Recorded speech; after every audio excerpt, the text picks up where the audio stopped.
हमारी main character ने जब वो अपने कॉलेज में थी तो एक डॉग को प्लीज़ किया था। अब बहुत साल गुजर चुके थे और उसकी शादी होने वाली थी, तो ये बात क्या उसे अपनी फियांसी को बताना चाहिए, इस बात को लेकर वो ज़रा स्ट्रगल करती है। अब आगे क्या होगा ये हम आज की हमारी मूवी स्लीपिंग डॉग्स लाई ये 2006 की एक हॉलीवुड कॉमेडी मूवी में देखेंगे। अगर आपको वीडियो अच्छा लगता है तो प्लीज़ इसे लाइक और कमेंट ज़रूर कर दीजिएगा। और बिना किसी देरी के एक्सप्लेनेशन स्टार्ट करते हैं। मूवी स्टार्ट होती है और हम हमारी मेन कैरेक्टर एमी को कॉलेज में देखते हैं। उसे एक अजीब सा आइडिया आया और अपने डॉग को प्लीज़ कर दिया। ये सब करने के बाद उसे तुरंत रिग्रेट होता है। उसको थोड़ा भी अच्छा नहीं लगा था। वो सोचती है कि इस बात के बारे में वो किसी को भी बता नहीं सकती क्योंकि बहुत ही अजीब होगा।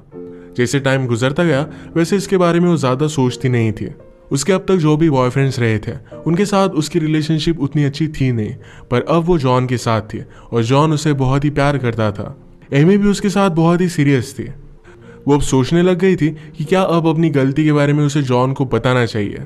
उसे लगता था कि रिलेशनशिप में ऑनेस्टी बहुत ही इंपॉर्टेंट होती है। वो जॉन के साथ में पार्क में आई थी और इसके बारे में सोच रही थी, तो जॉन पूछता है कि तुम क्या सोच रही हो। वो उससे पूछती है कि क्या तुम मुझसे बहुत प्यार करते हो। जॉन ने कहा कि सबसे ज़्यादा मैं तुमसे ही प्यार करता हूँ। अपने कॉलेज के इंसिडेंट के बाद वो डॉग्स को उतना ज़्यादा लाइक नहीं करती थी और जॉन के पास एक डॉग था। एक रात जब वे दोनों एक दूसरे के साथ टाइम स्पेंड कर रहे थे तो जॉन ने एमी के लिए एक पेपर लाया। वो कहता है कि फर्स्ट टाइम मेरा पेपर में एक आर्टिकल आया। वो राइटर बनना चाहता था, तो एमी भी इसके लिए बहुत ही सरप्राइज हो जाती है। इसमें एमी ने पढ़ा तो इसमें लिखा था कि मैं तुमसे बहुत प्यार करता हूँ, क्या तुम मुझसे शादी करोगी। और ये जॉन की तरफ से था। एमी इसके लिए बहुत ही एक्साइटेड हो जाती है। उसने इसके लिए उसे हाँ कह दिया। इनके पास एक टॉय था जिसे जॉन उसे ओपन करने के लिए कहता है। ओपन करने के बाद इसमें से एक रिंग निकली। इसके बाद ये दोनों इंटीमेट हो जाते हैं। एमी कहती है कि तुम मेरे एक बेस्ट फ्रेंड हो, मुझे लगता है कि मैं तुम्हें कुछ भी बता सकती हूँ। जॉन ने कहा कि मैं भी तुम्हें कुछ भी बता सकता हूँ। उसे उसका एक सीक्रेट बताने के लिए कहती है। जॉन कहता है कि जब मैं 20 ईयर्स का था तब मैंने खुद को प्लीज़ किया था और मुझे लगा था कि मैं मर जाऊंगा। एमी कहती है कि मुझे भी तुम्हें कुछ बताना है, पर ये बताने के बाद शायद शर्म से ही मैं मर जाऊंगी। जॉन ने सुनकर बहुत ही सीरियस हो गया था, तो एमी डर जाती है। वो अब उसे वो बात नहीं बताना चाहती थी। उसने रूम में उसका और उसके फ्रेंड का फोटो देखा, तो जॉन को कहती है कि जब मैं कॉलेज में थी तो मेरी फ्रेंड के साथ इंटीमेट हुई थी। जॉन को ये बात बहुत ही इंटरेस्टिंग लगती है और फिर से उसके साथ वो इंटीमेट हो जाता है। इसके बाद एमी को हम उसके स्कूल में देखते हैं जहाँ पर वो टीचर थी। उसका एक बहुत ही अच्छा फ्रेंड था जिसका नाम था एड और वो हमेशा हर एक चीज़ के बारे में बात करते थे। उन्हें कोई भी प्रॉब्लम हुई तो एक दूसरे के साथ शेयर करते थे। एमी उससे पूछती है तुम्हें क्या लगता है कि रिलेशनशिप में एक दूसरे के साथ ऑनेस्टी होना बहुत ही इंपॉर्टेंट है। एड कहता है कि सचमुच में बहुत ही इंपॉर्टेंट है। जब मैं मेरी गर्लफ्रेंड को डेट करने लग गया था तो उसके पैरों की बहुत ही गंदी स्मेल आती थी। मैं हमेशा उनसे दूर हो जाता था, तो इस बात को लेकर हम में झगड़े होते थे। मैंने फिर उसे सब कुछ ऑनेस्टली बता दिया था। अगर मैं सच नहीं बताता तो हम दोनों में दरार पड़ जाती। लॉन्ग टर्म के लिए सच बोलना ही सही होता है। नेक्स्ट सीन में हम देखते हैं कि एमी से मिलने के लिए उसकी फ्रेंड आई थी। जब वो जा रही थी तो जॉन उसे बहुत ही ऑकवर्डली हग करता है। उसे एमी और उसके फ्रेंड की रिलेशनशिप के बारे में पता था, ये इसी की वजह से था। एमी और जॉन ने अब डिसाइड किया था कि एमी के पेरेंट्स के यहाँ पर हो जाएंगे और अपनी शादी के बारे में बात करेंगे। एमी नहीं चाहती थी कि जॉन का डॉग भी उनके साथ चले, पर उनके पास कोई ऑप्शन नहीं था। एमी घर जाते वक्त बहुत ही नर्वस थी। वो कहती है मेरे पेरेंट्स को लगता है कि मैं परफेक्ट हूँ, पर ऐसा कुछ भी नहीं है। जॉन भी ज़रा नर्वस था, पर एमी ने कहा कि तुम उन्हें बहुत ही पसंद आओगे।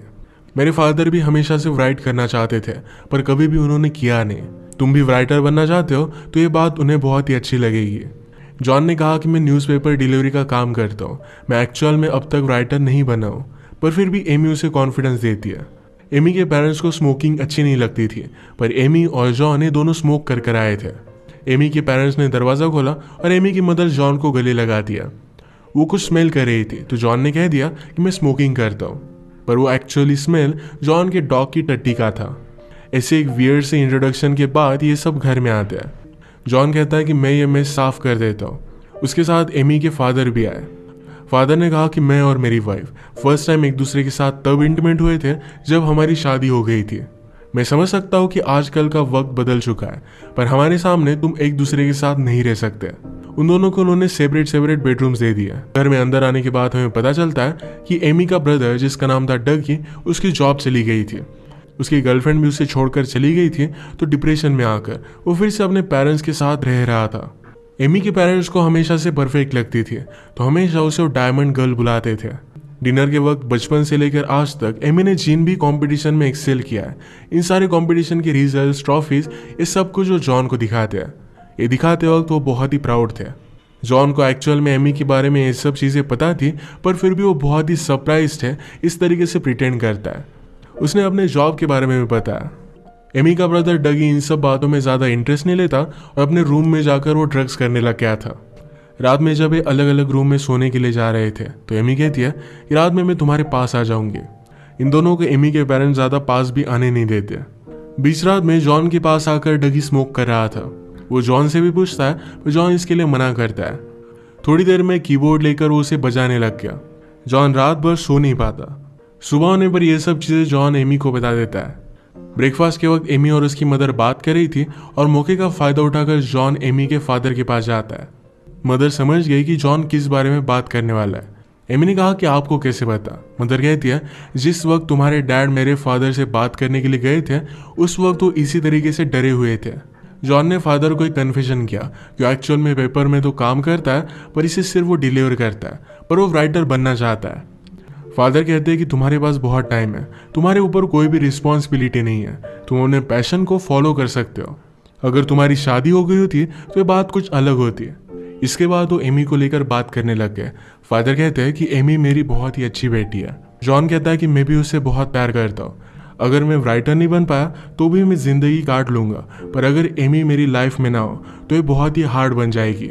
मैं उसके बिना जी नहीं सकता और उसी वजह से मैं उससे शादी करना चाहता हूँ। फादर ने इसे लेकर ज़रा सोचा और इसके लिए उसे परमिशन वो दे देते हैं। पैरेलल में एमी और उसकी मदर बात कर रहे थे। एमी कहती है कि एक सीक्रेट है जो मैं जॉन को बताना चाहती हूँ, और मुझे लगता है कि शायद हमारी रिलेशनशिप खराब हो जाएगी।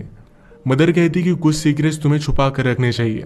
जैसे कि एमी के फादर को लगता था कि वो दोनों सिर्फ एक दूसरे के साथ इंटीमेट हुए हैं, पर एक्चुअल में एमी की मदर किसी और के साथ भी इंटीमेट हुई थी।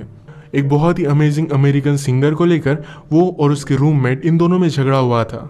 ये सब बातें उसने कभी भी एमी के फादर को नहीं बताई थी। इसको लेकर एमी बहुत हंसती है। रात में ये सब जब डिनर कर रहे थे तो डगी का फ्रेंड आया और उसके साथ बाहर जा रहा था। मदर डगी के फ्रेंड को डिनर में ज्वाइन होने के लिए कहती है तो वो भी मान जाता है। डिनर के बाद उन्हें बाहर जाना था, पर मदर ने कहा कि क्यों ना हम सब मिलकर गेम खेलें। इसके लिए डगी का फ्रेंड हाँ कहता है और डगी इससे बहुत ही फ्रस्ट्रेटेड हो गया अपने रूम में जाकर फिर से वो ड्रग्स करने लग जाता है। जब इनका गेम खत्म हो जाता है तो डगी ने अपने फ्रेंड से पूछा, क्या तुम्हारे पास मेरा सप्लाई है? पर फ्रेंड कहता है कि आजकल कोई भी सप्लाई मिल नहीं रहा। डगी इस बात से बहुत ही अपसेट हो गया। अपने गैराज की सीलिंग में वहीं पर वो अकेला बैठ जाता है।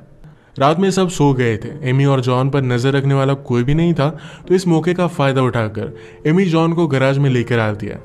ये दोनों फिर से एक दूसरे को सेक्स स्टोरीज बताने लग गए। एमी को लगता है कि उसे सब कुछ सच सच जॉन को बता देना चाहिए, और वो बता भी देती है। ये सारी बात जॉन को बहुत ही अजीब लगी। उसे सांस भी नहीं आ रही थी। एमी ने कहा कि मैंने सब कुछ झूठ बोला, ऐसा कुछ भी नहीं हुआ था, पर जॉन इस बात को नहीं मानता। एमी सच बोल रही या झूठ, ये सब वो पहचान सकता था। वो उससे दूर हो जाता है। एमी उसके पास आने की कोशिश करती है, उसे डिस्गस्टिंग लग रहा था। एमी ने कहा कि मुझे तुम्हें ये सब बताना ही नहीं चाहिए था, अब तुम मेरे पास भी आ नहीं सकते। जॉन को बुरा लगा, उसने उसे हक किया, पर फिर भी उसे टच नहीं कर पा रहा था। वो अपने रूम में जाकर बहुत रोई। ये जो भी सब हुआ था, ये सब कुछ बातें डगी ने सुन ली थी। इसे और भी ज़्यादा डिस्टर्ब होकर स्मोक करने लग जाता है। जॉन भी टेंशन में आ गया था, तो वो भी स्मोक करने लगता है। मदर ने एमी की हालत देखी, उसने कहा कि जॉन को तुम्हें इस तरीके से ट्रीट नहीं करना चाहिए। एक्चुअल में हुआ क्या था, इसके बारे में मदर को कोई भी आइडिया नहीं थी। मदर जाकर जॉन से बात करती है। उसने कहा कि इस तरीके से तुम्हें मेरी डॉटर को अपसेट नहीं करना चाहिए। सब चीज़ें बताना उसके लिए बहुत ही हार्ड था। अगली सुबह जब ये सब ब्रेकफास्ट कर रहे थे तो डगी का कॉन्फिडेंस तो बहुत ही बढ़ चुका था। हमेशा उसके पेरेंट्स उसे बहुत ही घटिया समझते थे, पर एमी की बात अब उसे पता चल चुकी है। एक्साइटमेंट में आकर सबको ये बात वो बता देता है। फादर ये सुनकर बहुत ही गुस्सा हो गए। उन्हें लगा कि डगी झूठ बोल रहा है और उसे कुत्ते जैसा मारते हैं। एमी ने फादर को बताया कि ये सब कुछ सच है। ये सुनने के बाद उसके पेरेंट्स को बहुत ही धक्का लगा था। एमी के पेरेंट्स उससे बात नहीं कर रहे थे, तो यहाँ से जाने का वो डिसाइड कर दिया। फादर ने एमी को तो कुछ भी नहीं बोला, पर जब वो मदर के पास आए तो मदर ने कहा कि तुम मेरी बेटी हो, ये बात बोलने से भी मुझे शर्म आ रही है। इसके बाद ये घर पर आते तो जॉन और एमी के बीच में भी बहुत बड़ा झगड़ा हो गया था। जॉन ने इस बात को अब तक जाने नहीं दिया है। एमी का कोवर्कर एड रियलाइज करता है कि एमी जरा डिस्टर्ब है। उसे पूछता है कि हुआ क्या। एमी ने कहा कि मैंने एक बहुत ही घटिया चीज की थी, उस वजह से सब लोग मुझ पर नाराज है।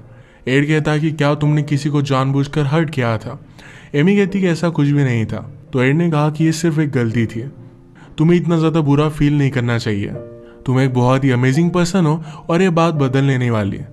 रात में एमी रूम से डॉग के साथ बाहर आए तो जॉन एक ही चीज इमेजिन करता है। एमी ने कहा कि तुम इस तरीके से नहीं सोच सकते, मैंने जब वो सब किया था तो मैं बहुत ही छोटी थी और वो सिर्फ एक गलती थी। जॉन भी फिर इस बात को जाने देता है।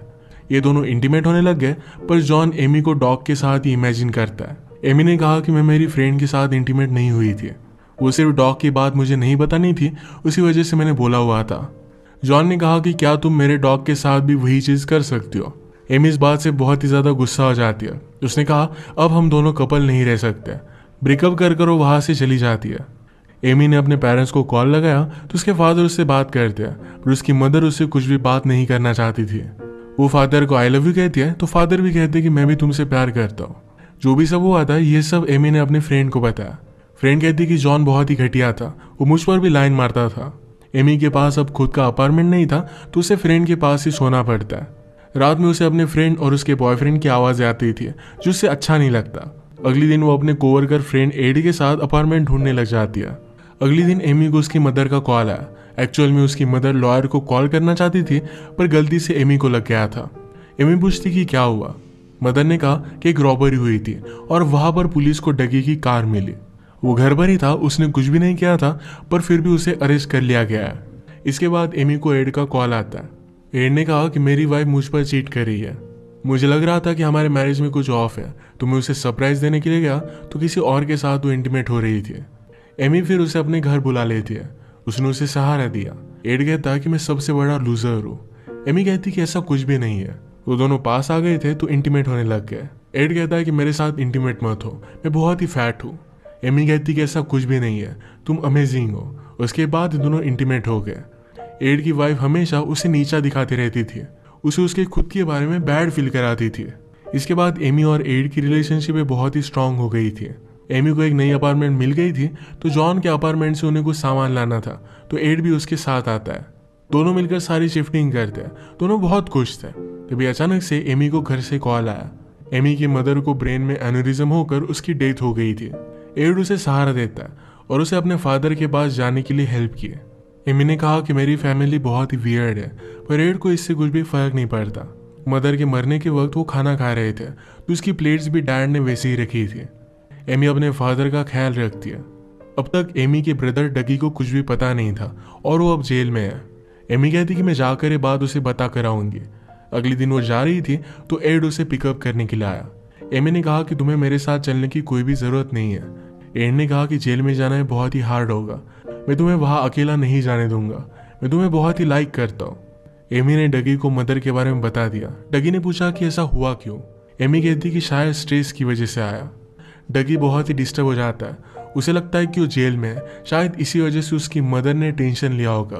पर बाद में उसे याद आया कि एमी की सिचुएशन भी चल रही थी।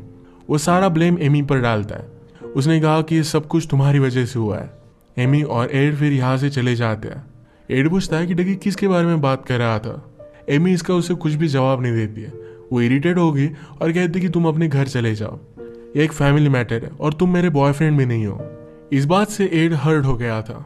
मदर का फ्यूनरल होने के बाद एमी फिर से स्कूल में आई। वो एड से कहती है कि मैंने तुम्हें बहुत बार कॉल करने की कोशिश की, तुमने मेरे कॉल्स भी नहीं लिए। एड कहता है कि मुझे लग रहा था तुम्हें अकेला छोड़ देना चाहिए। वो कहता है कि मैं और मेरी वाइफ फिर से अब एक साथ है, हम दोनों थेरेपी वगैरह कर रहे हैं तो शायद सारी चीजें एकदम नॉर्मल हो जाएगी। इसमें गलती एमी की थी, उसने एड को दूर कर दिया था। एमी को बहुत ही बुरा लगता है। एड ने उसे एक ओरिगामी गिफ्ट किया था जिसे वो जला देती है। रात में एमी घर पर स्मोक कर रही थी तो उसके फादर उसे मिलने के लिए आ गए। एमी इसे बुझाती है, पर फादर ने कहा कि मुझे हमेशा से पता था तुम स्मोक करती हो, सिर्फ मैं नहीं चाहता था तुम्हें यह बात पता चले। एमी की मदर ने उसके लिए एक लेटर लिखा था, ये पोस्ट करना वो भूल गई थी, जो वो एमी को दे देते हैं। इसमें मदर ने लिखा था कि मैंने जिस तरीके से तुम्हें ट्रीट किया इसके लिए मैं बहुत सॉरी हूँ। मैं तुम्हें माफ नहीं कर सकती क्योंकि तुमने कुछ गलत किया ही नहीं था, ये सिर्फ एक तुम्हारी छोटी सी गलती थी। तुम हमेशा मेरी डायमंड गर्ल रहोगी। ये पढ़ने के बाद एमी की आंखों में आंसू आ गए। उसे बहुत रिलीव लगा था। फादर और वो एक दूसरे को गले लगाते हैं। फादर ने भी कहा कि तुम भी मेरी हमेशा डायमंड गर्ल ही रहोगी। फादर एमी से पूछते हैं क्या तुम्हारी मदर का भी कोई सीक्रेट था। एमी नहीं चाहती थी कि कभी भी फादर को मदर का सीक्रेट पता चले, तो इस बात पर वो हंस देती है। कहती कि ऐसा कुछ भी नहीं था। अगले दिन एमी एड से मिलने के लिए गई। कहती है मुझे तुमसे कुछ बात करनी है। एमी कहती कि मुझे पता है कि तुम अपनी मैरिज को सुधारना चाहते हो, पर रिस्पेक्टफुली मैं कहना चाहती हूँ कि मैं तुमसे बहुत प्यार करती हूँ। एड ने कहा कि हम दोनों की सिचुएशन में कुछ भी फर्क नहीं पड़ा है। उसकी वाइफ फिर से उसे बहुत ही ज्यादा तकलीफ दे रही थी। एड कहता है कि मैं भी तुमसे बहुत प्यार करता हूँ, पर मैं तुमसे डरने लग गया हूँ। तुम्हारा सीक्रेट तुम मुझे कभी भी बताती नहीं। एमी ये बताना चाहती थी और वो जरा नर्वस हो गई। तो एड कहता है मुझे तुम्हारे सीक्रेट के बारे में ऑलरेडी पता है। तुम जब जॉन के साथ थी तो शायद तुम प्रेग्नेंट हो गए और तुम्हें अबॉर्शन करना पड़ा, और इसी वजह से तुम्हारी फैमिली ने तुम्हें ठुकरा दिया था। इस बात से मुझे कुछ भी फर्क नहीं पड़ता, मुझे भी पॉर्न की एडिक्शन है। एमी ने सोचा सच बोलने की वजह से लास्ट रिलेशनशिप उसकी टूट गई थी। वो एड से बहुत ही प्यार करती थी तो उसे सच नहीं बताती, उसी की बात को हाँ में हाँ मिला देती है। एमी हमसे कहती है कि मेरी मदर के झूठ की वजह से मेरे फादर हमेशा खुश रहे थे, तो ये बात छुपाना उसे ज़्यादा बड़ी बात नहीं लगती है। इसके बाद हम देखते हैं कि एमी और एड एक साथ थे, उनकी शादी भी हो गई थी। इसी के साथ ये मूवी एंड हो जाती है। अगर आपको इस वियर्ड सी मूवी का एक्सप्लेनेशन अच्छा लगा तो प्लीज़ इसे लाइक और कमेंट जरूर कर दीजिएगा। मैं बहुत सारी मूवीज़ लेकर आते रहता हूँ, तो प्लीज़ इस चैनल को सब्सक्राइब कर दीजिए और बेल नोटिफिकेशन आइकॉन दबाना मत भूलिएगा। हम फिर से मिलेंगे और एक नई मूवी के साथ। तब तक के लिए थैंक यू और आप अपने आप का ख्याल रखिए।